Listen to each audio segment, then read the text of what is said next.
Welcome back students. हम पढ़ रहे हैं ethics, integrity and aptitude for GS paper 4। Previous lecture में हमने डिस्कस किया है डियोंटोलॉजिकल एथिक्स के बारे में और कहें ड्यूटी एथिक्स के बारे में। बेसिक्स हम देख चुके हैं। आज हम स्टार्ट करेंगे कुछ फीचर्स और उसको कंटिन्यू करेंगे। Features of deontological ethics. तो हम क्या देखते हैं, मोस्ट इंपॉर्टेंट पॉइंट क्या है डियोंटोलॉजी में। पहला है मोरल एब्सोल्यूटिज्म, दूसरा है ड्यूटी सेंटर्ड और तीसरा है रूल बेस्ड। मतलब यहां पर एब्सोल्यूटिज्म की बात है, बात किसकी नहीं है, पर्टिकुलरिज्म। तो मींस एथिकल एक्ट जो हैं वो हर जगह एक जैसे ही होते हैं। मेरे केस में अगर एथिकल है तो आपके केस में अप्लाई करें तब भी एथिकल होगा। यूएसए में किसी एक सर्कमस्टांस पर अप्लाई करें वहां पर भी एथिकल समझ में आएगा।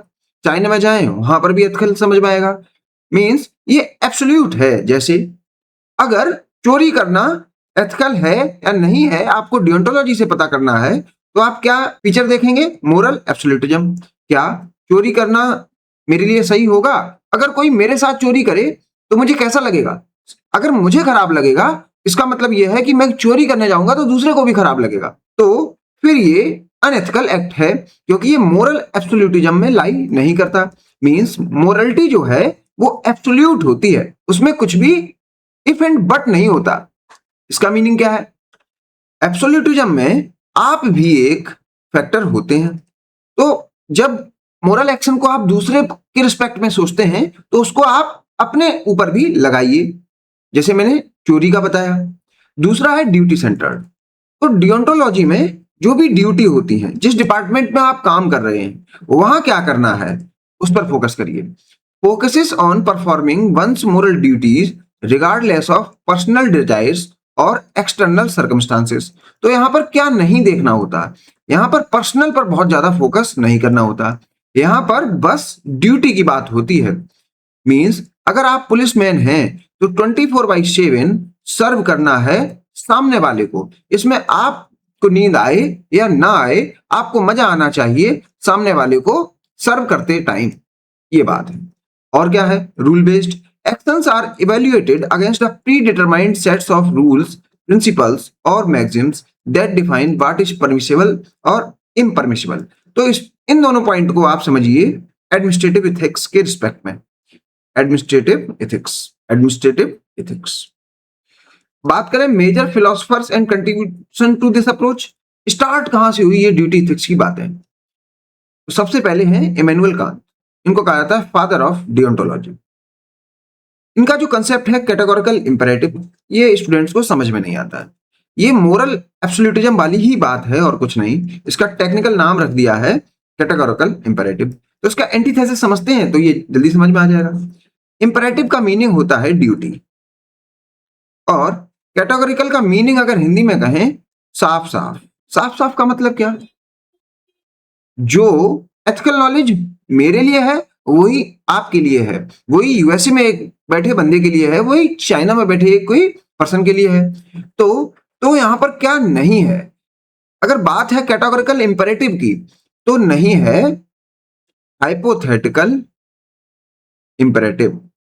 इसका एंटीथेसिस क्या है? Hypothetical imperative. मतलब इफ एंड बट वाली बात नहीं है, यहां पर एब्सोल्यूटिज्म वाली बात है। अपने ऊपर लगाइए, सामने वाले के ऊपर लगाइए। अगर दोनों के केस में एथिकल समझ में आ रहा है तभी एथिकल है, नहीं तो नहीं है।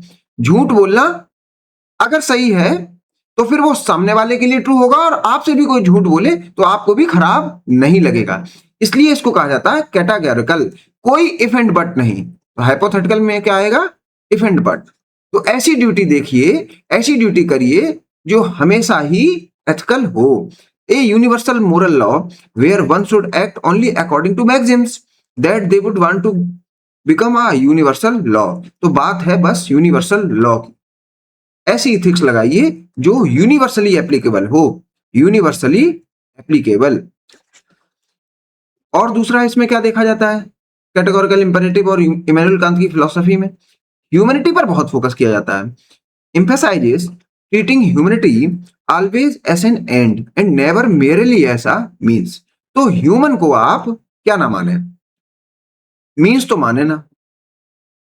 मीन्स नहीं मानना है तो मानना क्या है? इसको खुद में ही एंड मानना है, इससे ऊपर कुछ भी नहीं, ह्यूमैनिटी से अच्छा कुछ भी नहीं। प्रॉफिट किनारे किया जा सकता है, टेक्नोलॉजी को किनारे किया जा सकता है, लेकिन ह्यूमन लाइफ को किनारे नहीं किया जा सकता। जो भी हम ये आडंबर बना रहे हैं, ये किस लिए? हम जो भी कल्चरल प्रोग्रेस कर रहे हैं, ये किस लिए? ह्यूमन लाइफ को अच्छा बनाने के लिए।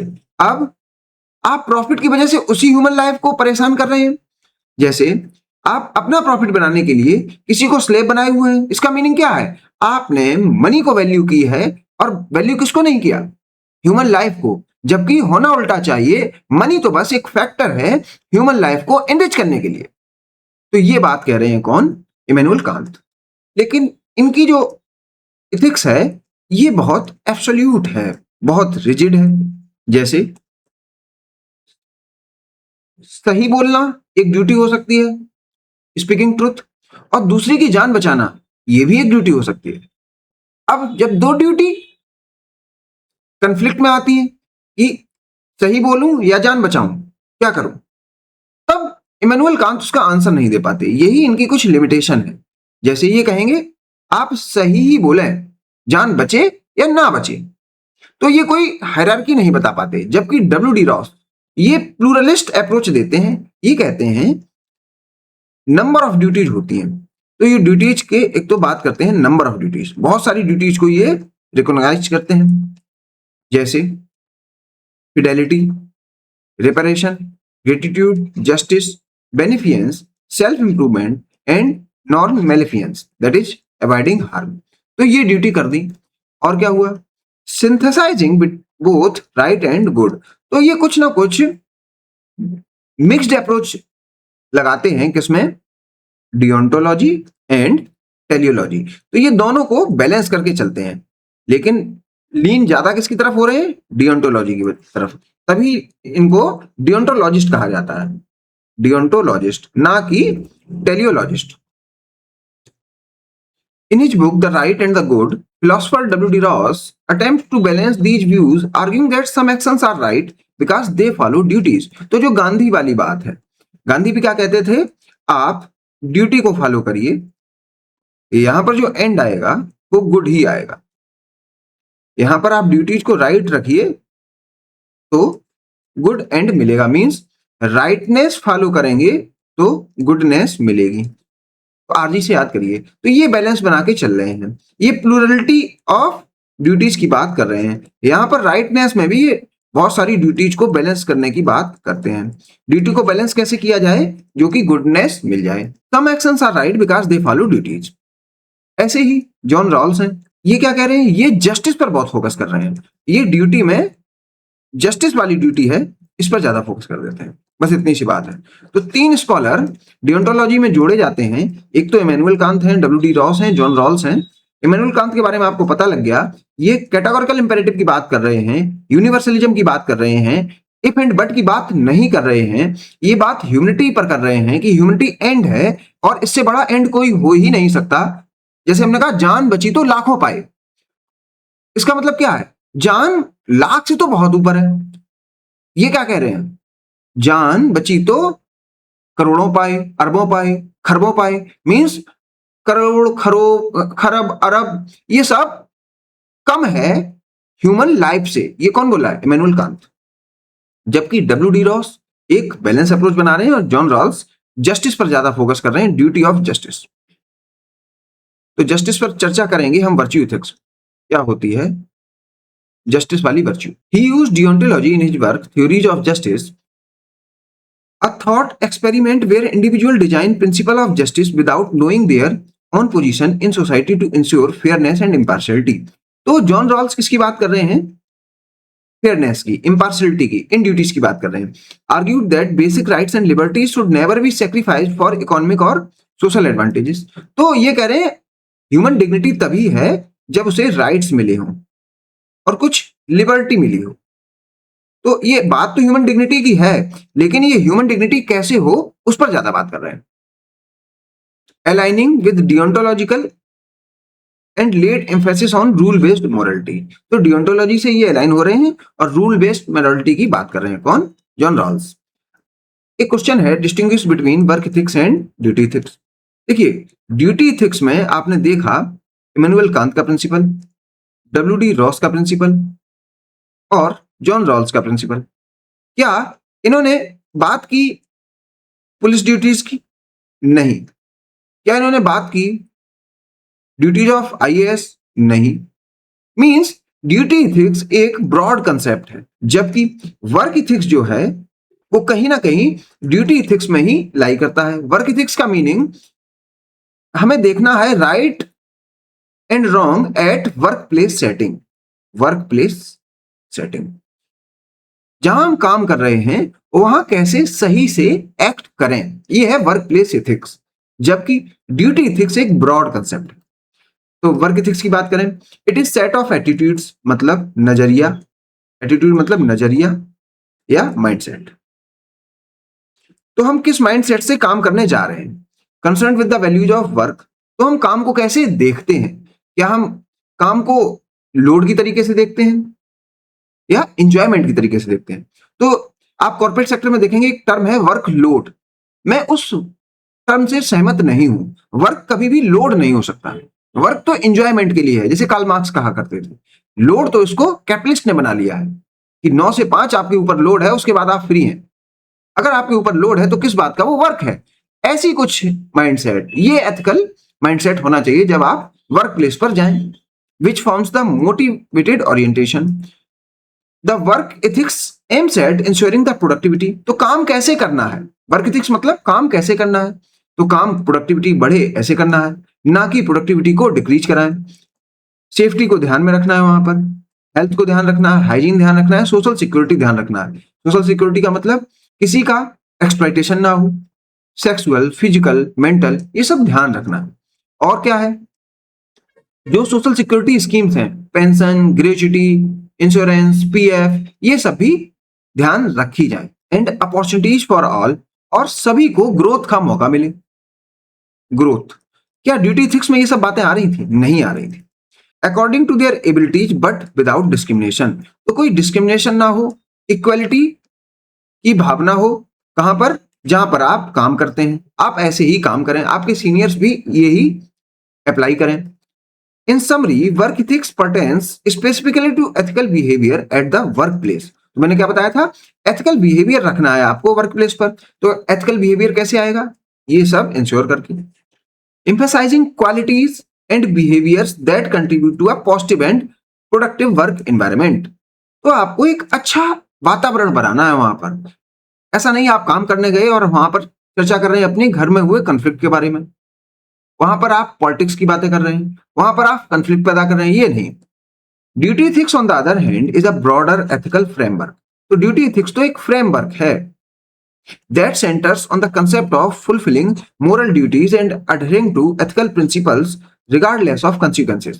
इसमें क्या है, ड्यूटी एथिक्स में आपको फोकस नहीं करना कंसिक्वेंसेस पे, और आपको ह्यूमन डिग्निटी को अटमोस्ट प्रायोरिटी पर रखना है। ये सब बातें आप ड्यूटी एथिक्स में देखते हैं, और कहीं ना कहीं इसी से डिराइव होता है वर्क एथिक्स। तो वर्क एथिक्स में भी यही बातें हैं, लेकिन इन डिटेल बताया जाता है कि आपको क्या क्या करना है at work place setting.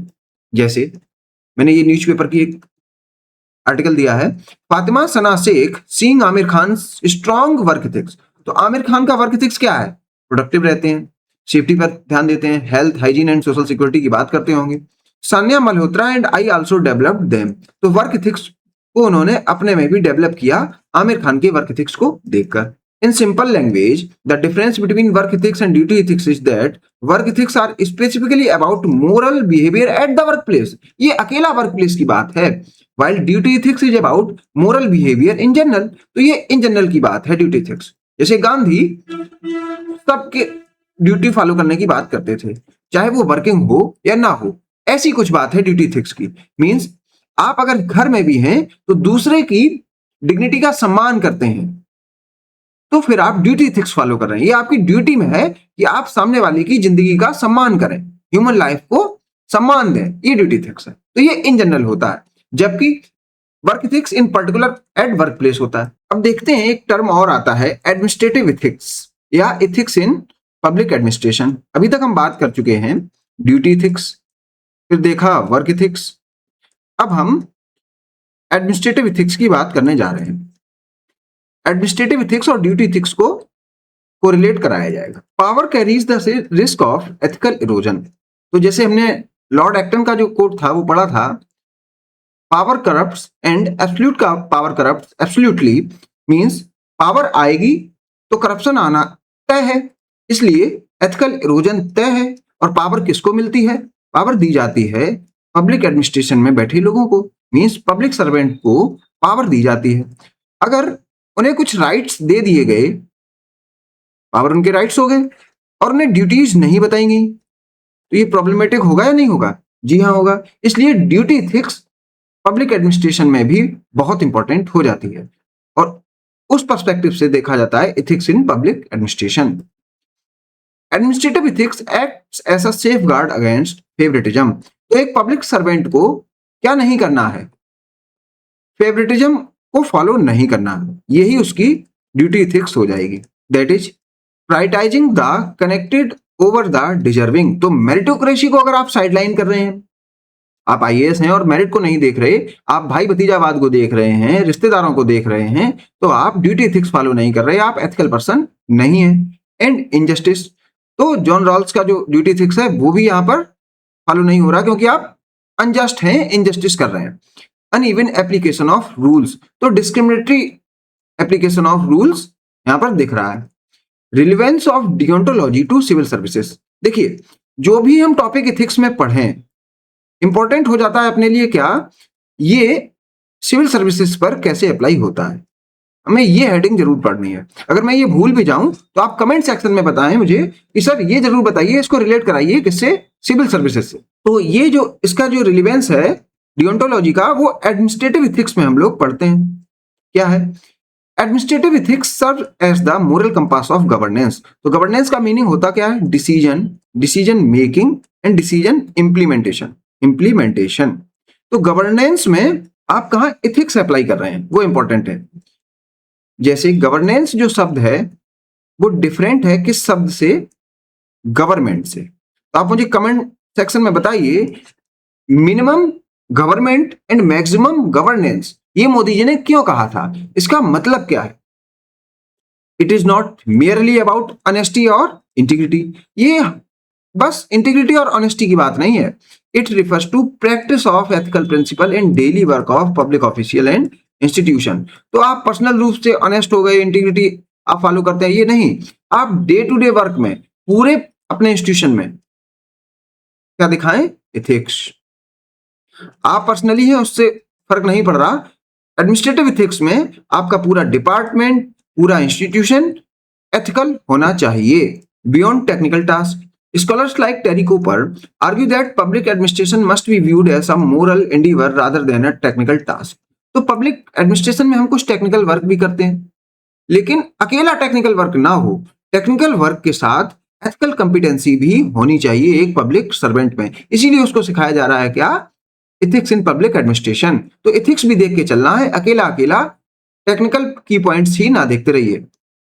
Administrative ethics transforms civil service from being purely mechanical and technical into something human and meaningful। तो अकेला प्रोसीजर पर फोकस मत करिए भाई साहब। तो एडमिनिस्ट्रेटिव एथिक्स क्या कहती है? प्रोसीजर को भी देखिए, साथ साथ में कंपैशन को भी ध्यान में रखिए। Sympathy, empathy, compassion. Administrative ethics ensure that bureaucratic power remains aligned with the public interest rather than personal gain or personal interest। देखिए, आपको तो मिल गई है पावर, और पावर आपको बना देगा अंधा।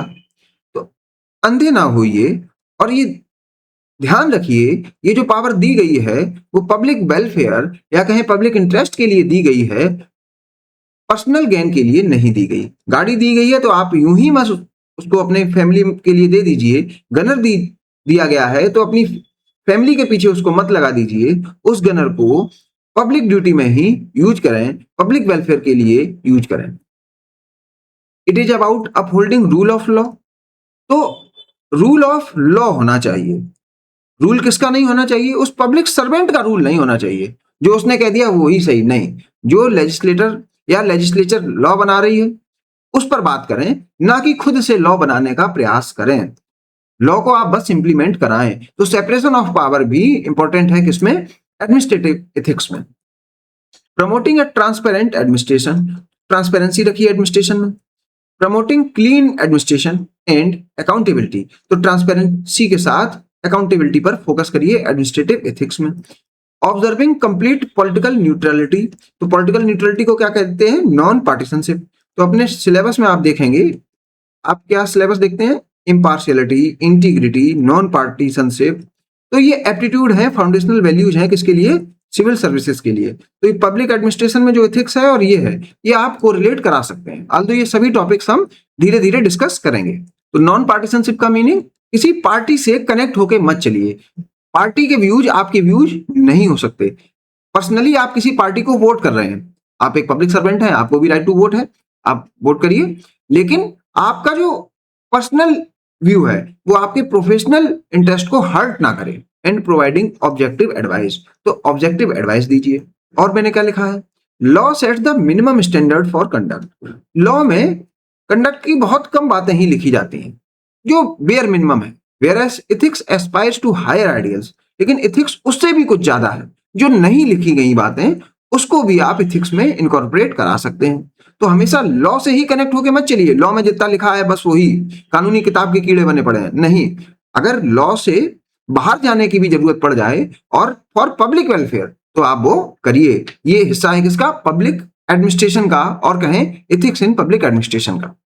Even when the law is silent, ambiguous और परमिसिव, तो अकेला किताब पर फोकस मत करिए, कानून की किताब पर फोकस मत करिए, एथिक्स पर जाइए। और लॉ को अगर ब्रेक करना पड़े तो फिर कर दीजिए, लेकिन वो ब्रेक किस लिए करिए?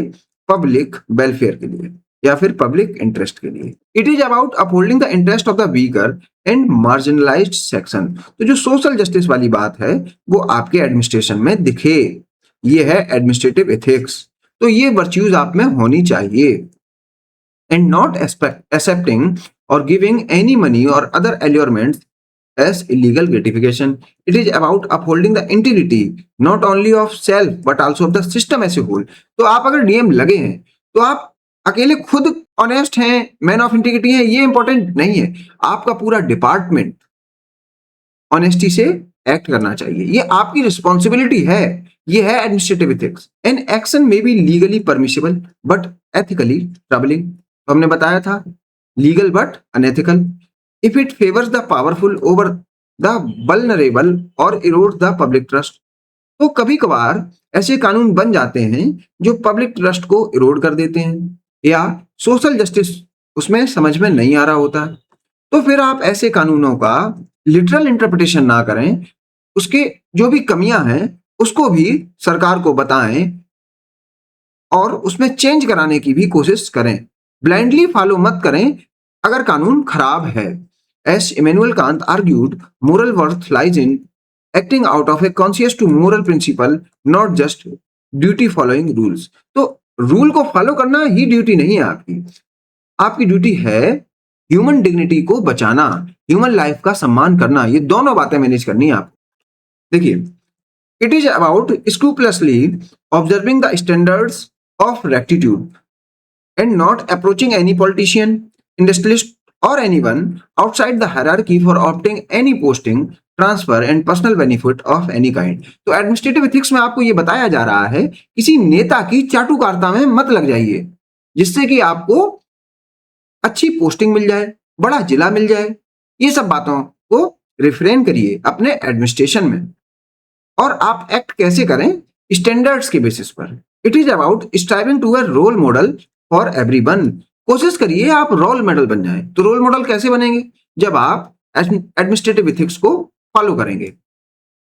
Kathleen Denhardt, she highlighted that administrative ethics lies at the intersection of personal integrity, organizational culture and larger public interest। तो ये बहुत अच्छी लाइन है, इससे समझ में आ जाएगा आपको क्या है एडमिनिस्ट्रेटिव एथिक्स। इसमें पर्सनल भी है, इसमें प्रोफेशनल भी है, इसमें सोशल भी है। तीनों चीजें देख के चलनी है। सोशल में क्या है? Human dignity. प्रोफेशनल में यहां पर क्या समझ सकते हैं? Meritocracy, impartiality. पर्सनल में क्या है? इंटीग्रिटी, मनसा वाचा कर्मणा। आप जो सोच रहे हैं, बोल रहे हैं, कर रहे हैं, तीनों में कोहेरेंस होना चाहिए।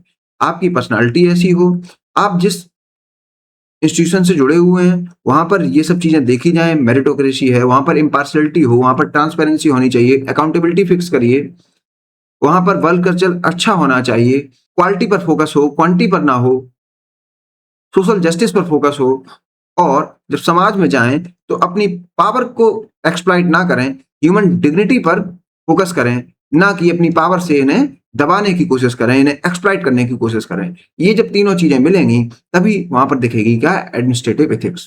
क्योंकि पब्लिक सर्वेंट की जॉब जो है वो ऑफिस की भी है और फील्ड की भी है, तो कुछ ऑफिस की एथिक्स हो गई और कुछ फील्ड की एथिक्स हो गई। Bowman and West, administrative ethics lies at the intersection of the three key elements.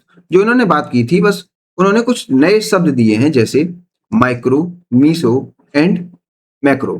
तो माइक्रो लेवल, मेसो लेवल और macro level, personal integrity, organisational culture and the larger public interest. तो जब administrative ethics लिखने की बारी आए या question में पूछा जाए तो आप इंट्रोडक्शन इससे स्टार्ट कर सकते हैं, बॉडी में ये सब लिख सकते हैं, और कंक्लूजन में कुछ एक एग्जाम्पल से आप जस्टिफाई करा सकते। ये है administrative ethics.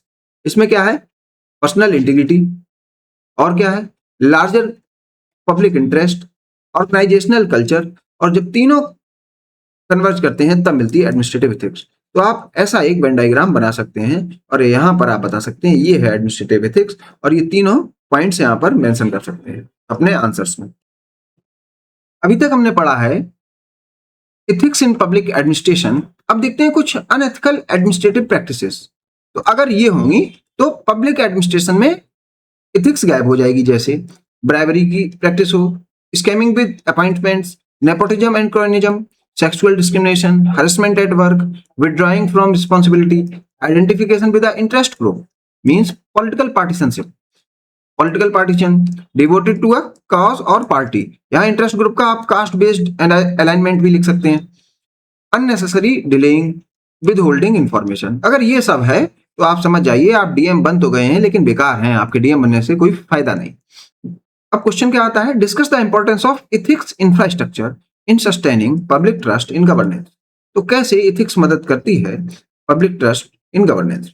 Illustrate your answer with examples. तो देखिए एथिक्स में एग्जांपल्स बहुत पूछे जाते हैं, तो हमेशा आप थ्योरी पढ़ लें, एग्जांपल्स पर भी फोकस करें। तो एडमिनिस्ट्रेटिव एथिक्स क्या है, how ethics infrastructure shapes governance. तो डिसीजन मेकिंग हो पाए, डिसीजन इंप्लीमेंटेशन हो पाए सही से, बस यही है ethics in public administration. Understanding ethics infrastructure. तो क्या है ethics infrastructure, ethics infrastructure refers to the formal and informal system. तो कुछ फॉर्मल और कुछ informal rules, procedures and cultural norms that collectively shapes and reinforce ethical conduct within public institutions. हमेशा ये personal की बात नहीं है, ये पब्लिक की बात है, पब्लिक इंस्टीट्यूशन की बात है।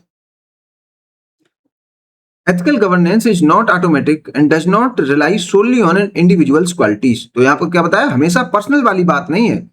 पर्सनली आप बहुत ऑनेस्ट हैं, ये भी यहाँ पर बहुत कुछ उखाड़ नहीं लेगा, आपके पूरे डिपार्टमेंट को ऐसा बनना पड़ेगा।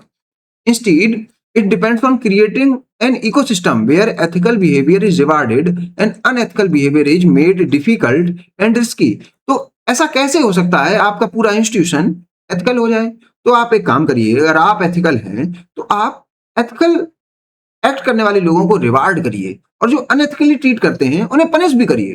तो जब आप रिवार्ड और पनिशमेंट अपने इंस्टीट्यूशन पर लगाएंगे तो शायद एथिकल प्रैक्टिसेस बढ़ जाएंगे। Scholars like Bowman and West emphasize that this infrastructure must mainstream ethics into daily governance rather than treating it as an ornamental extra। तो अगर आप एथिकल हैं तो आपकी बस वाहवाही नहीं हो कि बस लोग कह रहे हैं अरे बहुत ईमानदार साहब है, इससे कुछ नहीं है। इसके रिजल्ट देखिए, ईमानदार साहब हैं तो क्या पूरा डिपार्टमेंट ईमानदार है, क्या लोगों को जस्टिस मिल पा रहा है। अकेले साहब के ईमानदार होने से कुछ भी नहीं बनेगा। तो ये है एथिक्स इंफ्रास्ट्रक्चर, पूरा स्ट्रक्चर एथिकल हो, ना कि अकेले साहब। The three pillars of ethics infrastructure is sustainable ethics ecosystem is built upon three vital pillars। पहला तो फॉर्मल, दूसरा इनफॉर्मल, तीसरा है मोरल टोन। तो फॉर्मल में क्या है, आपके पूरे डिपार्टमेंट में code of conduct, transparency mechanism, citizens charter, whistle blower protection लिख दीजिए, कैमरे लगा दीजिए, ये सब काम करिए जिससे एथिकल एक्शंस आसानी से हो पाए। while creating these system is an easy first step. ये तो बहुत सरल है, इसको करना सरल है. The real challenge is how institution use them. तो इनको लगा भर देना इंपॉर्टेंट नहीं है, उसको यूज कैसे करते हैं. तो देखिए जो मोस्ट इंपॉर्टेंट कीवर्ड है वो मैंने यूज पर कहा, वो आप इनफॉर्मल एक्सपेक्टेशंस होती हैं लोगों की. To create an ethical climate, culture determines what behaviors are tolerated or rewarded and how norms are internalized informally.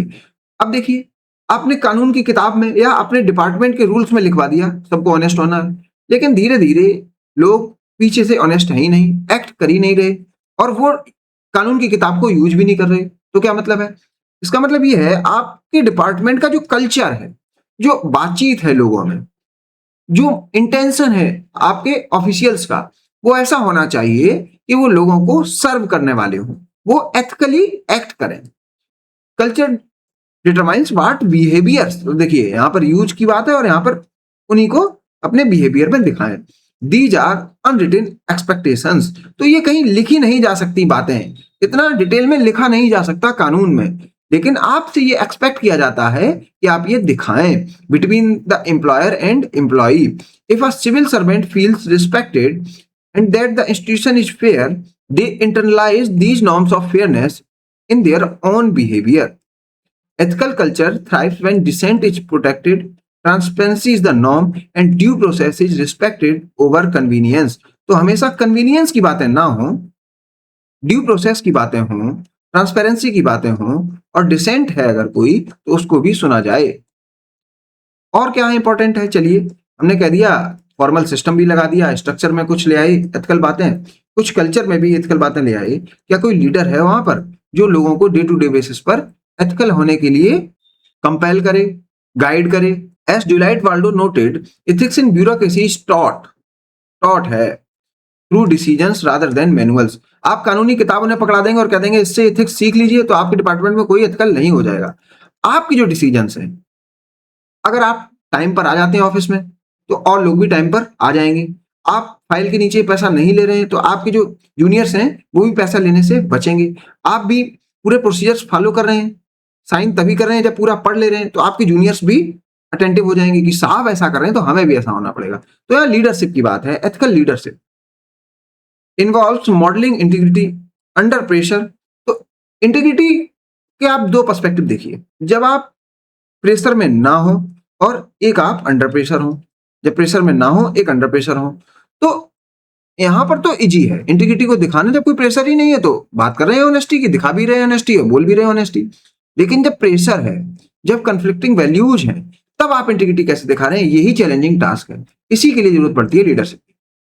Explaining decisions openly and taking responsibility for institutional failures. तो आपकी जूनियर्स को यह पता होना चाहिए कि साहब बैठे हैं, कुछ भी अगर हम सही करने जाएंगे और गलत हो जाता है तो साहब हमें बचाएंगे, क्योंकि साहब भी एक अच्छे आदमी है और साहब भी एक्सप्लेन करते हैं अपने लिए हुए डिसीजंस को ओपनली, ना कि बस चुपचाप कुछ अगर एथिकल कर दिया तो चुपचाप बैठ गए. नहीं, अगर आपने कुछ एथिकल किया है तो लोगों को भी बताएं, आपके डिपार्टमेंट को भी पता लगे, जिससे कि वो भी उससे सीख पाए.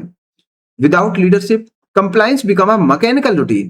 तो अगर लीडरशिप नहीं है तो लोग आएंगे, जो कानूनी किताब में लिखा है उतना ही कंप्लाई करेंगे, उससे ज्यादा कुछ करेंगे ही नहीं, एक्स्ट्रा कुछ देने की बात करेंगे ही नहीं. And corruption can creep in. और जब लीडरशिप गायब हो जाती है तो करप्शन तो अपने आप आ ही जाता है. लीडरशिप का मीनिंग यहाँ पर एथिकल लीडरशिप से है. Compliance versus integrity strategies. Organisation generally choose between two roads to manage ethics. तो कौन सी दो कंफ्लिक्टिंग रोड्स हैं? कंप्लायंस फॉलो करते रहते हैं, एथिक्स को भूल जाते हैं. जो कानून में लिखा है वही करते रहिए, कागज लाइए, प्रोसेस दिखाइए, ये सब पर वो भी फोकस करेंगे. चलिए एप्लीकेशन दीजिए, मैं कल देखूंगा. क्या एप्लीकेशन देने से प्रॉब्लम रिजॉल्व हो जाती है कॉमन मैन की? शायद नहीं. इसलिए आपका इंटेंट मैटर करता है. हाई रोड क्या है? Integrity strategy. ये थोड़ा कठिन है. आपके जो भी डिपार्टमेंट में लोग हैं वो इंटीग्रिटी दिखाएं. Focuses on nurturing values, role modelling and creating an environment where ethics is inherently practised and rewarded. और वास्तव में हमें क्या चाहिए? इंटीग्रिटी और कंप्लायंस दोनों का ब्लेंड चाहिए. मीन्स ड्यूटी एथिक्स भी है और वर्च्यू एथिक्स भी है, दोनों का ब्लेंड चाहिए, हमेशा एक नहीं चाहिए. तो केस स्टडीज क्या है? देखिए एग्जांपल्स पूछे जाते हैं, इसलिए मैं यहाँ पर केस स्टडीज डिस्कस करता हूँ. व्यापम केस, यहाँ पर क्या था?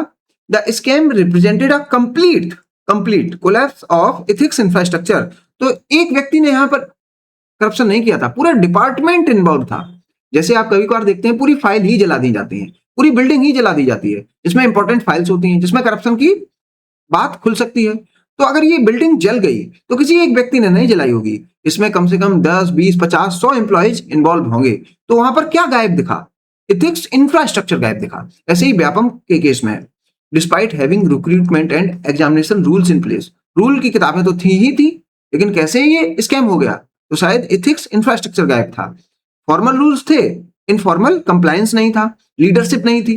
The failure was attributed to a lack of active vigilance and leadership failure as leaders misused early warning signs that the structure was becoming corrupt।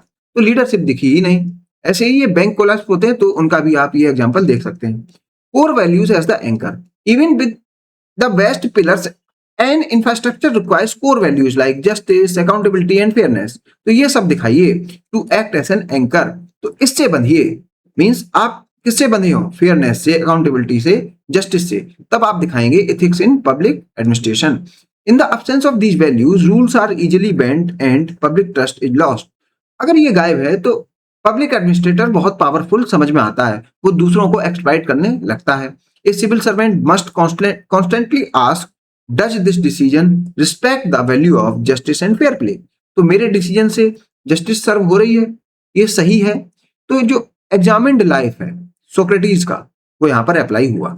आप सिविल सर्वेंट हैं, अच्छी खासी सैलरी मिल रही है, अच्छी खासी पावर मिल रही है, तो क्या आप खुद से क्वेश्चन नहीं करेंगे? क्वेश्चन करना भूल जाएंगे? क्या लोग आपसे क्वेश्चन नहीं कर सकते? क्या आप इतनी लोगों को अथॉरिटी नहीं दे रहे कि वो आपसे आपके कामों के बारे में पूछ पाए? अगर ऐसा नहीं है तो आप समझ जाइए एथिक्स इंफ्रास्ट्रक्चर गायब है आपके डिपार्टमेंट से। आपको ऐसा बनना है। एग्जाम्पल्स इन डिसीजन मेकिंग, कहाँ यूज आती है ethics? An official promise is to aid to a specific village. आपको एक गांव में गए, वहां पर डिजास्टर था, तो आपने कहा कुछ आपको एड दी जाएगी। Later they find another village in greater need, लेकिन बाद में आगे गए, एक और गांव था जो ज्यादा नीड में था। देखिए ये भी नीड में है, ये लेकिन ज्यादा नीड में है। Deontology asked should you keep the promise और help those in greater need. अब देखिए, क्योंकि आप यहाँ पर प्रॉमिस कराए, तो ड्यूटी क्या है? Keep your promise. एक पब्लिक एडमिनिस्ट्रेटर की ड्यूटी क्या है? Keep your promise. लेकिन आगे आपने प्रॉमिस तो नहीं किया, लेकिन देखा एक गांव जो ज्यादा नीड में है, तो यहां पर आपको कंपैशनेट होना पड़ेगा। यहां पर कंपैशन लग रहा है, तो अब बताइए आप ड्यूटी फॉलो करेंगे या कंपैशन फॉलो करेंगे? क्या यहां पर जो प्रॉमिसेस की गई हैं उनको छोड़ दिया जाए और इस पर फोकस किया जाए, या इसको छोड़ दिया जाए, इस पर फोकस किया जाए? आप क्या करेंगे? अगर आप डियोंटोलॉजिस्ट हैं तो अकेला इस पर फोकस करेंगे, टेलियोलॉजिस्ट हैं तो अकेला इस पर फोकस करेंगे, ज्यादा लोगों की जान बचे, ज्यादा लोग सर्व हो, मेरा एंड मोटिव यही है, ग्रेटर गुड हो, मेरा एंड मोटिव यही है। तो टेलियोलॉजिस्ट अकेला ये करेगा, डियोंटोलॉजिस्ट अकेला ये करेगा। आप ना टेलियोलॉजिस्ट हैं, आप ना डियोंटोलॉजिस्ट हैं, आप तो एक पब्लिक सर्वेंट हैं। इनमें बैलेंस बनाकर चलेंगे, तो प्रोसीजर और कंपैशन का बैलेंस होगा यहाँ पर। यूनिवर्सल लॉ टेस्ट किसमें? डियोंटोलॉजी में। If someone considers stealing they must ask what if everyone stole. तो अगर कोई स्टीलिंग को एथिकल समझ रहा है तो पहले वो क्वेश्चन करे, अगर मेरे साथ कोई चोरी करे तो मुझे कैसा लगेगा? अगर मुझे खराब लगेगा तो मैं भी चोरी नहीं करूंगा, और चोरी इसीलिए एथिकल नहीं हो सकती। If this leads to a contradiction और undesirable word the action is impermissible. तो अनएथिकल एक्ट है वो ना करिए। तो डियोंटोलॉजी में यूनिवर्सल लॉ ऐसे ही अप्लाई किया जाता है। जैसे इस केस में अगर आप डियोंटोलॉजी अप्लाई करें तो आपको कैसा लगेगा जब कोई आपसे प्रॉमिस तोड़ दे? खराब लगेगा। क्या वो अनएथिकल होगा? जी हाँ, अनएथिकल होगा आपके लिए। तो फिर आप कहेंगे मैं गांव वालों से भी प्रॉमिस नहीं तोड़ सकता, क्योंकि मैं खुद के साथ हुआ वो एक्ट स्वीकार नहीं कर सकता, तो गांव वाले भी वो एक्ट स्वीकार नहीं करेंगे। तो मैं अपनी प्रॉमिस को निभाऊंगा, अगर कोई ग्रेटर नीड में है इसको थोड़ा डिनाई कर दूंगा। अब ये केस स्टडी नेक्स्ट लेक्चर में देखते हैं। जब जान बचाने की बारी आए और सही बोलने की बारी आए तो किसको चूज किया जाए, उसमें देखेंगे डियोंटोलॉजी या कंसीक्वेंशियलिज्म। तो मिलते हैं नेक्स्ट लेक्चर में। Keep learning. Thank you.